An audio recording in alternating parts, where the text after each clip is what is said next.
پاکستان اور UAE کے match سے پہلے بہت بڑا ڈرامہ ہوا، وہ آپ سب کو پتہ ہے۔ 3 دن سے ایک ہی چیز چل رہی تھی کہ جی اینڈی پے کرافٹ کو جی ایشیا کپ سے ہٹایا جائے۔ ہمارا PCB چیئرمین بہت بڑھ چڑھ کر آگے اس چیز کو سنبھال رہا تھا۔ ہوا کیا کہ عثمان والا جو انٹرنیشنل کرکٹ کا ڈائریکٹر تھا اسے بھی فارغ کر دیا گیا۔ اس کے بعد جی جب اپیل کی گئی تو جی محسن نقوی کے چرچے ہونے لگ گئے، اور جب اپیل ریجیکٹ ہوئی تو کہا گیا تو محسن نقوی کا نام بیچ میں سے غائب کر دیا گیا۔ پھر اس کے بعد دیکھنے کو کیا آیا کہ جی میچ کو آخر تک روکا گیا، 1 گھنٹہ لیٹ سٹارٹ ہوا، لیکن ہمارے PCB چیئرمین نے جی رمیز راجہ کو بلا لیا، پھر نجم سیٹھی کو بلا لیا، پھر جی فیصلہ کیا ہوا، آخر پہ کچھ فیصلہ نہیں ہوا۔ اینڈی پے کرافٹ نے نہ تو معافی مانگی ہے، اس نے کہا جی آپ جو میرے پہ الزام لگا رہے ہیں میں اس کے تحقیقات کے لیے تیار ہوں، اس نے صرف اتنا کہا۔ تو بندہ ICC کی طرف سے اس معاملات کو حل کرنے آیا ہوا تھا، اس کا نام وسیم ہے، جو کہ پاکستان کرکٹ بورڈ کے لیے پہلے بھی کام کرتا رہا۔ اب اس نے بٹھا کر جی اینڈی پے کرافٹ کی ویڈیو یعنی کہ بھیج دی پاکستان کو، جی لو جی معافی، آڈیو کسی کو نہیں سنی۔ اس کے علاوہ جو رمیز راجہ یا نجم سیٹھی یا اس کے محسن نقوی کی بات ہوئی وہ بھی کسی نے نہیں سنی۔ اس میں سب سے بڑا نقصان کس کا ہوا؟ پاکستان کا، پاکستان کے نام کا۔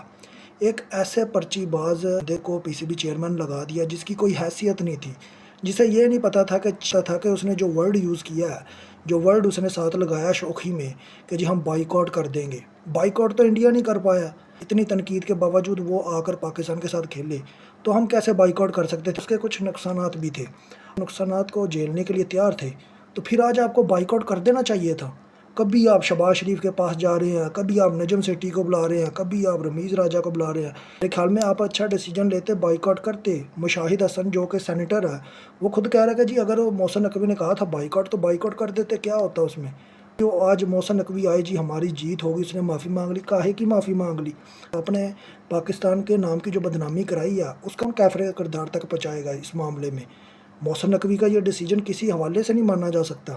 اور دوسری بات، وہ آخر میں کہتا ہے جی اس ٹیم کو سپورٹ کریں۔ کیسی ٹیم کو سپورٹ کریں؟ یہ ٹیم 21 کو پھر ننگی ہو جائے گی۔ یہ میں آپ کو بتا رہا ہوں، آج کا ہم میچ UAE کے خلاف جیت گئے ہیں، اور کیا تھی آپ کی بولنگ بیٹنگ؟ کوئی ایک بندہ مجھے بتا دے کسی کا آج جو ہائی پرفارمنس ہو، کوئی بھی نہیں ہے، کوئی بھی نہیں ہے۔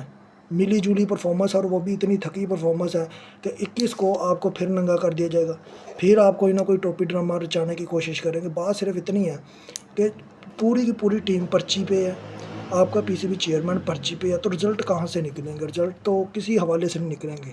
آج کے میچ کی بات کرنا ضروری نہیں ہے، کیوں نہ کہ جس طرح سے انہوں نے پاکستان کی بدنامی کرائی ہے، چاہے وہ ہماری ٹیم ہو، چاہے وہ ہمارا چیئرمین ہو، کسی کام کے نہیں ہیں یہ لوگ، چاہے وہ آپ کی سینئر ٹیم ہو، جونیئر ٹیم ہو، انہیں صرف پیسے کی ہوس ہے۔ ہمارا PCB چیئرمین اس لیے کرسی نہیں چھوڑ رہا، ابھی پچھلے دن خبر آئی ہے کہ جی اس نے کتنے بینیفٹس PCB سے لیے ہیں، یہ کسی کو نہیں پتا، ابھی تک وہ خبر چل رہی ہے میڈیا کے اوپر۔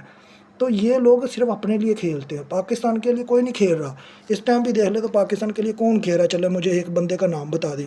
آپ نے جتنا ٹیلنٹ لے کر گئے ہیں اس میں سے کوئی پرفارم ہی نہیں کرنے کو تیار، جو بولنگ کر رہا ہے وہ بولنگ کرنے کو تیار نہیں، تو پھر آپ کس طرح سے پرفارم؟ 21 تاریخ کا جو میچ ہے اس کے بعد یہ پکا ہو جائے گا کہ آپ کا PCB چیئرمین بھی جائے گا، اس کے بعد آپ کی یہ سو کول ٹیم جو کہ پرچیوں پہ بنی ہوئی ہے، اب اس میں فہیم ہو، حسین طلعت ہو، خوشدل شاہ ہو، پھر شہین شاہ فریدی ہو، حارث رؤف ہو، ٹھیک ہے، اسی کے ساتھ اوپر آ جائیں تو اوپر فرحان صاحبزادہ کی پرفارمنس دیکھ لیں، پھر محمد حارث دیکھ لیں، فخر زمان دیکھ لیں، سلمان علی آقا دیکھ لیں، حسن نواز کراچی کی پرچی اسے دیکھ لیں، کوئی پرفارمنس نہیں ہے۔ بندہ پریکٹس میچ کے اندر پرفارمنس دکھا رہا تھا، آج اس کی پرفارمنس غائب ہے۔ پھر میں آخر میں یہ بات کروں گا کہ اس PCB چیئرمین کو اب مزید نہیں رہنا چاہیے، جو اپنی بات پر پکا نہ رہ پائے، جو بائیکاٹ کا کہے اور بائیکاٹ نہ کرے، اور پاکستان کی بدنامی میں اس کا ہاتھ ہو، تو میرے خیال میں اس بندے کو چیئرمین رہنے کی ضرورت نہیں ہے۔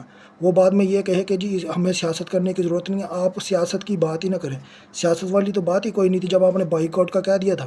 اب بائیکاٹ کرتے جتنا مرضی نقصان ہوتا ہے اس سے کیا فرق پڑتا ہے؟ یعنی کہ آپ کی اپنی سیلف رسپیکٹ تو ہے نہیں ہے، تو آپ سمجھتے ہیں کہ پاکستان کے نام کی بھی کوئی سیلف رسپیکٹ نہیں ہے۔ آج کی جو سب سے بڑی بات وہ یہی چبھی کہ ہم جس چیز کے اوپر سٹینڈ لے کر آئے تھے، جو سب سے بڑی بات یہ تھی کہ ہمارے PCB چیئرمین نے خود اس چیز پر سٹینڈ لیا اور وہ اسی چیز کے اوپر کھڑا نہ ہوا۔ یہ ایسا چیئرمین ہے، جب ہم T20 ورلڈ کپ سے گروپ سٹیج سے باہر آئے تو کہتا ہے سرجیکل آپریٹ ہوگا، بعد میں کہتا ہے جی میرے پاس تو اوزار ہی نہیں ہے آپریٹ کرنے کی۔ باتیں کروانی ہیں تو آپ محسن نقوی سے کھلا عام کرائیں، کھلے عام کرائیں، باتیں کرنے میں یہ بہت شیر ہے۔ آگے آپ خود سمجھدار ہیں کہ ایسے لوگوں کو چیئرمین نہیں ہونا چاہیے. آگے آپ خود سمجھدار.